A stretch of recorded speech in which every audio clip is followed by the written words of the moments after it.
Quem me acompanha aqui no canal sabe que uma das coisas que eu mais gosto de projetar são as fachadas. São muitas possibilidades, muitos estilos, combinações e eu sei que muita gente fica perdido aí na hora de fazer essas escolhas. Por isso, eu separei nesse vídeo aqui 5 itens de fachada que eu gosto muito e 5 itens que eu não gosto nem um pouquinho. E eu tenho certeza que algum desses itens dessa lista vão ajudar você a compor melhor a sua. Bora dar uma olhada nisso!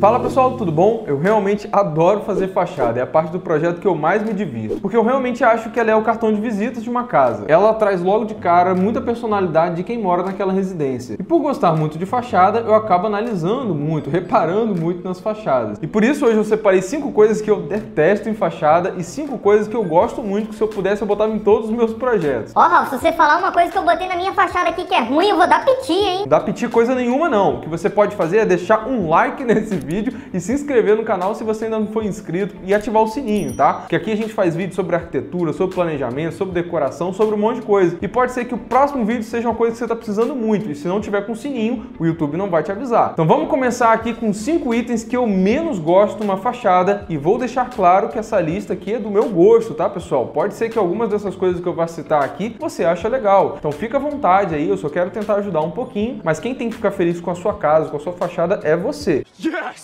Eu só vou citar isso daqui porque pode ajudar algumas pessoas na hora de melhorar essa composição. Primeira coisa que eu definitivamente não gosto numa fachada é quando ela é toda revestida, seja uma pastilha, seja um revestimento, seja de porcelanato, seja o que for. Eu acredito que isso traz uma certa frieza para a fachada, sabe? Fica menos aconchegante. A primeira coisa que me vem na cabeça são um prédio comercial ou edifícios mesmo. Para essas construções até faz sentido por questões de manutenção. Agora, para uma casa, sinceramente, isso me incomoda muito. É verdade, Ralf. Tem umas casas que são todas revestidas que parece ter um banheiro gigante. Exatamente, jovem gafanhoto. Sem falar que isso é um detalhe que deixa a sua casa muito mais cara na hora de fazer a fachada. Para mim, a solução ideal é sempre você mesclar as duas coisas, ter tanto pintura como revestimento. Você pode escolher, por exemplo, ali um trecho da sua fachada para colocar um revestimento. Por exemplo, em cima de uma janela que está em mais destaque, vindo tanto de baixo até lá em cima, até a sua platibanda ou até o seu telhado, se você achar interessante. E o restante da casa você pode colocar com pintura, que pode ficar também bem legal. Ou se você quiser destacar só a sua porta de entrada ali também, criando um pano de revestimento só ali em cima. Eu também não sou muito fã quando as pessoas querem colocar revestimento só em cima da platibanda, rodando a casa. Eu acho interessante quando o revestimento ele desce, ele vem até a nossa escala, nossa linha de visão. E você criando uma coisa que vem de baixo até em cima, dá muito mais imponência para aquele trecho da fachada especificamente. Pode até criar um pouco mais de volumetria, quando você saca essa parede que tem um revestimento um pouquinho a mais do que as outras. E só deixando claro que não é só revestir a sua fachada que você vai acabar com problema de umidade ou infiltração não, tá? O ideal é você fazer um selamento ali em cima do seu reboco para depois você fazer a pintura. Um erro muito grande das pessoas é pintar diretamente em cima do reboco. Aí não tem jeito, vai passar umidade, vai passar infiltração, vai ficar ali com aquele mofo atrás do seu armário, não vai ser legal. Então toma cuidado com isso aí, prepara direito a sua fachada antes de você tanto pintar ou revestir para você evitar problema com água. Segunda coisa que eu detesto quando eu vejo numa fachada, isso aqui dá até uma palpitaçãozinha quando eu vejo, é quando a pessoa mistura cores de vidro diferente na fachada. Muita gente na hora de querer proteger um cômodo do sol, vai lá e quer colocar um vidro com uma tonalidade diferente, um vidro espelhado, ou quer colocar uma película só naquele vidro especificamente, sabe? Pessoal, a fachada ela é uma composição de modo geral. Você não pode tratar uma janela de uma forma e deixar todas as outras, por exemplo, com outra tonalidade, com outra característica. Caso você queira conhecer alguns vídeos nessa questão de controle do sol, eu já fiz um vídeo muito legal sobre isso que eu vou deixar aqui em cima e aqui embaixo na descrição. Mas o fato é que você tem que combinar esses vidros de modo geral na sua fachada, senão pode ficar muito esquisito. O mesmo serve para a cor do caixilho, tá, pessoal? Se você está colocando ali todas as janelas com caixilho na cor branca do seu alumínio, você não pode pegar uma porta de vidro ou uma janela que esteja ali perto de uma cozinha, alguma coisa assim, e colocar com caixilho diferente, tom de madeira, alumínio preto, não vai ficar legal. O mesmo serve para o peitoril, tá? Que é aquela pedrinha que a gente coloca ali na janela. O peitoril, pessoal, independente de qual seja o ambiente da sua casa, combina com a fachada, não com as pedras que você está escolhendo para dentro daquele ambiente. Então, se o seu peitoril, por exemplo, da casa toda é com uma pedra clara, por exemplo, um branco siena, e você está colocando colocando uma bancada preta na sua cozinha, não tem problema nenhum. Você não tem que botar o peitoril na cor preta também não. Então não precisa combinar a cor do seu peitoril com a da bancada, com a da soleira, não tem nada a ver. Isso aí é outra coisa. Foca no peitoril só na questão da fachada mesmo. Fica muito esquisito quando você olha para uma fachada e você vê uma janela com um peitoril claro e o outro ali pertinho com um peitoril mais escuro. Então toma cuidado com essas composições, senão vai ficar esquisito pra dedéu, hein? E sabe o que é mais esquisito ainda? Aquelas pessoas que estão nesse vídeo até agora e não deixaram o like. Ai, ai, ai, não faz isso não, hein? Os antigos espíritos arquitetônicos vão puxar seu pé de madrugada, hein? Não, Ralph, que isso? Eu apertei aqui, ó, tá like aqui, ó. Terceira coisa que eu não gosto numa fachada, assim que eu bato o olho eu vejo, é quando ela tem excessos demais, quando ela não tem ali nenhuma harmonia. Tem friso demais, tem cores demais, tem elementos retos, elementos redondos. É uma fachada ali com platibanda e ao mesmo tempo tá misturado com um pedacinho de telhado. Enfim, precisa ter um partido arquitetônico um pouquinho mais linear. Mas como que eu vou saber disso, Ralph? Calma, rapaz, você não deixou eu acabar de falar? Muitas vezes isso acontece porque as pessoas simplesmente acabam misturando várias coisinhas que elas acham bonitas de outras fachadas e elas não se preocupam com o estilo da fachada que elas estão querendo. Uma dica muito legal é você primeiro escolher o estilo e começar a basear suas escolhas em cima dele. E eu sei que você deve estar se perguntando aonde que você vai saber os estilos, né? Como você adivinhou, Ralph? Ah, é porque eu leio mentes e eu já fiz um vídeo aqui falando sobre estilos de fachada. Vou deixar esse vídeo aqui em cima e aqui embaixo na descrição. Qual é a dica que eu vou te dar? Vai lá naquele vídeo, assiste ele e anota quais os estilos que você mais gosta. Depois você vai começar a pesquisar imagens em cima dos estilos especificamente. Por exemplo, você vai pesquisar fachada de casa rústica, fachada de casa minimalista, fachada de casa escandinava e por aí vai. E a partir daí você vai separar em pastinhas aí no seu computador, por exemplo, para cada estilo. Casa moderna, casa rústica. Mas, Ralph, e se eu gostar de vários estilos diferentes? Boa, jovem gafanhoto. O que você vai fazer a partir disso? Com as pastinhas já salvas, você vai começar a analisar o que cada estilo desse tem em comum. Por exemplo, se você gostou do estilo minimalista e do estilo moderno, você dá uma olhada lá, por exemplo, se as esquadrias delas combinam, se a paleta de cores delas combinam, o tipo de telhado utilizado para elas combina, e aí você vai casando essas informações. Vai chegar algum momento que você vai pegar dois estilos que você gosta e você vai ver que essas coisas não batem muito bem. Por exemplo, você gostou lá de uma casa rústica com aquela esquadria de madeira, com veneziana, aquela coisa toda. Se você pegar isso para uma fachada minimalista, você vai ver que isso não casa muito bem. E aí você já vai descartar, por exemplo, a combinação exata entre esses dois estilos. Lógico, uma coisinha ou outra até dá para você combinar. Mas se você usar esse exercício que eu acabei de te falar, vai facilitar muito na hora de escolher os estilos da sua fachada. Quarta coisa que eu acho muito feio quando eu vejo numa casa é quando ela tem um beiralzinho aleatório em volta da casa inteira. Não tô dizendo que isso é ruim, tá, pessoal? Só que muitas vezes as pessoas usam esse recurso porque escutaram de alguém que se ela não fizesse aquilo ali, ela não ia estar protegendo a casa dela da chuva. Só que ela coloca isso de forma aleatória. Ela não pensa onde que, por exemplo, tem mais ventilação na sua casa, aonde que, por exemplo, vai ter ali uma chuva de vento. E aí esse beiralzinho tá ali em volta da sua casa, não tá ajudando em nada e acaba não sendo um elemento muito bonito, não. Se você tem uma chuva de vento, alguma coisa assim, você precisa de elementos maiores, uma laje maior, em balanço, alguma coisa assim, para ter alguma serventia de fato para você. Uma dica que eu te dou é, se você já tem esse beiralzinho na sua casa, tenta tirar partido disso. Coloca uma alvenaria ali por cima dele, cria um volume maior, tenta fazer com que esse volume possa descer em uma das laterais também, criando uma espécie de caixa ali, e de preferência coloca uma cor diferente para ele, que você dá uma destacada. Faz parecer como se você realmente tivesse pensado naquele detalhe ali na sua fachada, ao invés dele estar ali meio que aleatório. Tem gente que ainda faz um outro detalhe que eu também acho super esquisito, que é você ter uma fachada toda reta ali e de repente você coloca um telhadinho só em cima de uma janela, para poder dar sombra ou alguma coisa desse sentido. Também fica muito esquisito. Tem que tomar muito cuidado nessas combinações, tá, pessoal? Se você tem uma casa, por exemplo, com telhado embutido, tenta manter ali aquela linha de raciocínio na sua fachada. Se você misturar ali o telhado embutido com o telhado aparente, tem que ter muito cuidado para isso dar certo. Por isso que é legal você ter a ajuda de um arquiteto para criar uma harmonia. Quando você coloca ali só um telhadinho meio perdido na sua fachada, isso pode sim ficar muito estranho. Quinto item aqui que eu acho muito feio quando eu vejo numa fachada é quando a pessoa coloca um revestimento que tenta, mas tenta muito parecer um outro revestimento, mas não dá certo. Sim, a gente sabe que hoje em dia tem muitos revestimentos lindos aí no mercado, porcelanatos que imitam madeira, pedra, cimento queimado, mármore e tudo mais. Mas tem alguns aí que tentam imitar tijolinho, imitar madeira, imitar umas pedras. Eles têm ali uma espécie de um falso rejunte ali entre eles. E o problema não é nem o revestimento em si, porque eles podem até ter uma textura bonita em cima deles. O problema é quando você começa a colar esse revestimento e fica um do lado do outro. Porque quando você coloca o rejunte em volta de uma peça e a outra, isso destaca muito aquele revestimento e realmente faz parecer que é muito artificial. Fora que nem nem sempre o rejunte que você vai colocar tem a mesma tonalidade desse falso rejunte que tem ali dentro daquelas peças. Isso também deixa parecendo mais artificial ainda. Sem falar que o próprio rejunte com o tempo, né, pessoal, vai escurecendo, vai manchando, vai sujando. Isso também vai destacando ainda mais aquelas peças na sua fachada. Então a minha dica é o seguinte: se você viu um revestimento que você gostou, mas quando você percebeu que botando um do lado do outro ele vai dar esse efeito que não é muito natural, tenta evitar. Você pode criar sim uma fachada só com pintura que fica muito bonita, ou mesmo misturando pintura com textura, que também fica muito legal. Só tenta colocar a textura ou a pintura com cores diferentes, que se contrastam, entendeu? Uma clara e uma mais escura, porque isso dá um efeito muito legal. Às vezes na parte da textura você pode colocar alguns frisos ali também, que dá um destaque ainda maior, simulando aquele pano ali de fachada, como se fosse um revestimento mesmo, que pode ficar interessante. Você não precisa escolher aquele porcelanato massa lá, que imita realmente as réguas de madeira perfeitamente. Você pode colocar esse recurso que também já dá uma destacada na sua fachada, tá bom? Agora nós vamos falar de 5 coisas que eu adoro quando eu vejo uma fachada, ou que eu sempre tenho vontade de colocar em um projeto meu. Tem várias outras, tá, pessoal? Mas eu citei só 5 para o vídeo não ficar grande demais. Primeira coisa, e essa que eu meio que já falei durante o vídeo, né? Mas é você misturar revestimento com pintura. Eu acho muito legal essa composição. Quando você faz ali ela toda revestida, como eu falei, eu não acho legal. E quando ela tá toda pintada também, às vezes ela fica um pouco sem vida. E eu não gosto muito, pessoal, de cores muito vibrantes para fachada, sabe? Eu prefiro deixar a pintura ali sempre em cores mais neutras e deixar a cor mais voltada ali para os revestimentos em si. Pode ser um revestimento que imita madeira, tijolinho, pedras, porcelanatos de modo geral, enfim. Ou mesmo tons mais neutros, como um cimento queimado, um granilite. Aí vai muito do seu gosto, tá? O que eu acho interessante é sempre você criar um contraste. Se você colocou um revestimento ou uma pedra ali, por exemplo, que seja mais escura, tenta colocar uma pintura que seja mais clara. E se a sua pintura é um pouco mais escura, tenta colocar um revestimento que seja mais claro. Tem muitas composições incríveis que você pode fazer aí, meio que com mosaico, assim, com pedras, então funciona super bem. Sabe a ardósia? Tem muita gente que não gosta dela, mas dá uma olhada só nesse mosaico aqui feito de ardósia. Fica muito bonito. E caso você esteja com pouco dinheiro, você não pode colocar um revestimento ali, use esse recurso que eu falei agora há pouco, de você pegar ali em uma parte da fachada, criar ali uma textura, alguma coisa e colocar alguns frisos, algum detalhe assim que também dá uma destacada muito legal. Mas também tem vários estilos de fachada aí que você pode deixar só na pintura, tá? Você pode dar uma pesquisada lá naquele vídeo que eu te falei, eu tenho certeza que você vai achar uma coisa legal aí que vai te atender. Só deixando claro, tá, pessoal? A pintura em si, ela costuma sim dar mais manutenção, de 2 em 2 anos você tem que dar uma retocada. Já uma textura, ela pode durar por muito mais tempo, né? Só que ela é um pouquinho mais chata para limpar, dependendo de onde você mora aí, se tem muita poluição, aquela coisa toda. Segunda coisa aqui que eu mais gosto numa fachada, e essa aqui realmente eu sempre tento trazer em qualquer projeto que eu faço, é criar volumetrias para aquela fachada. Muitas vezes as pessoas têm uma casa muito quadradinha, né? Toda reta, e aquilo ali realmente não é muito legal. E você pode criar essas volumetrias aí de várias e várias formas. Você pode colocar uma laje um pouquinho mais sacada, um pergolado, uma laje em balanço, beirais ali que sejam mais estratégicos, como a gente falou, elementos que vão destacar a sua fachada, sabe? E você pode criar essas caixas ou esses elementos aí, pessoal, de alvenaria, de concreto, ou até mesmo de outros materiais, como o ACM, por exemplo, que eu até já fiz vídeo aqui no canal, que eu vou deixar aqui embaixo na descrição para você. Você também pode colocar em placas cimentícias, que inclusive eu adoro usar esse recurso aí. Ó, essa fachada aí que vocês estão vendo agora foi justamente de um projeto que eu fiz, que ela estava mais reta, e para poder facilitar ali na hora de compor essa inclinação, isso aí que a gente estava fazendo, eu criei ali com estruturas metálicas e depois coloquei placa cimentícia. Tem até um vídeo do Ralph Me Ajuda que eu também usei esse recurso. Se você quiser dar uma olhadinha, o vídeo está aqui em cima e aqui na descrição para você. Terceira coisa que eu acho muito, mas muito bonito quando eu vejo numa fachada são esquadrias grandes. Além dela trazer muita luminosidade ali, ela também traz muita imponência para sua fachada. É muito ruim quando você vê um pano de fachada bem grande assim e você tem uma janela pequenininha, isolada lá no meio dela. Lógico, você tem que escolher essas janelas sempre com essa questão da orientação, da melhor ventilação, do melhor sol aí no seu terreno, que a gente já falou várias vezes aqui no canal. Caso você tenha, por exemplo, um banheiro ali logo na frente da sua casa e tem aquela janela pequenininha, aquela báscula, uma coisa que eu gosto muito de fazer é criar ali um vidro maior, né? Onde você tem a báscula em si, trabalhando como se fosse um pano de vidro, onde você tem ali a báscula abrindo, enquanto o resto do vidro pode ser um vidro fixo. Isso quebra um pouquinho essa expectativa de ter uma janela tão pequenininha e cria uma composição mais bonita. Lógico que você tem que colocar essa solução numa balança para ver também se está dentro do custo, do orçamento da sua obra, tá bom? Quarta coisa que eu acho muito bonita em fachada, que eu adoro quando eu vejo, e para mim isso aqui é meio que uma cereja do bolo depois que a fachada tá prontinha, que é utilizar vegetação. Sério, pessoal, é incrível como um jardim ele pode mudar a cara de uma fachada. fachada, é surreal. Não precisa nem de muita coisa não, tá? Você pode colocar só alguns arbustos ali, alguns vasos de plantas nessa volumetria que você criou, já vai dar um efeito incrível aí para sua fachada. Você pode colocar jardins no muro, jardins suspensos, jardineiras mais altas, e tem elementos que nem são muito caros, tá? Você pode até pegar na sua grade aí, se você tem grade na sua janela, e colocar ali, por exemplo, alguns vasinhos de planta, colocar uma trepadeira ali para dar uma volumetria. Enfim, tem várias coisas que você pode fazer. E o quinto item aqui que eu acho mais bonito numa fachada pra gente acabar o nosso vídeo de hoje. Poxa, Ralf, já tá acabando? Pois é, jovem gafanhoto, tudo na vida tem um fim. E o item pra gente fechar aqui que eu acho incrível numa fachada é a iluminação. Sério, pessoal, a fachada ela tem um comportamento de dia e de noite ela pode ficar muito mais sensacional se ela for bem trabalhado com iluminação. E também não precisa de nada muito mirabolante não, tá? Você pode colocar uns balizadores ali nos caminhos para chegar na sua porta de entrada. Pode ter umas arandelas ali também na parede. Dependendo da composição dela aí, dá para colocar alguns spots varrendo ali a parede, criando um efeito de iluminação muito bonito. Até mesmo utilizando algumas fitas de LED com uma iluminação indireta, também cria efeito muito legal. Dá até para você utilizar essa iluminação aí com sensor de presença, tendo alguns refletores ali que inclusive trazem até mais segurança para sua casa. Eu já até fiz um vídeo sobre segurança que eu vou deixar aqui em cima e aqui na descrição também, falando um pouco mais dessas soluções aí, não só da iluminação, mas de várias outras. Mas agora eu quero saber de você nos comentários. Qual desses itens aqui você concorda ou você discorda de mim? Ou tem algum item que eu não citei aqui que você gostaria que eu tivesse falado e eu posso trazer para um próximo vídeo? Deixa nos comentários qual é a sua opinião. O que você gosta numa fachada? Eu gosto muito de saber o que vocês acham legal também. Obrigado de coração você que assistiu esse vídeo até aqui. Não esquece, por favor, de deixar um like, tá? Isso ajuda muito aqui o nosso trabalho, faz o YouTube divulgar esse vídeo para mais pessoas aqui na plataforma. E se inscreve no canal se você não se inscreveu ainda. Valorize sempre o seu sonho, contrate um arquiteto. Um grande abraço e até o próximo vídeo.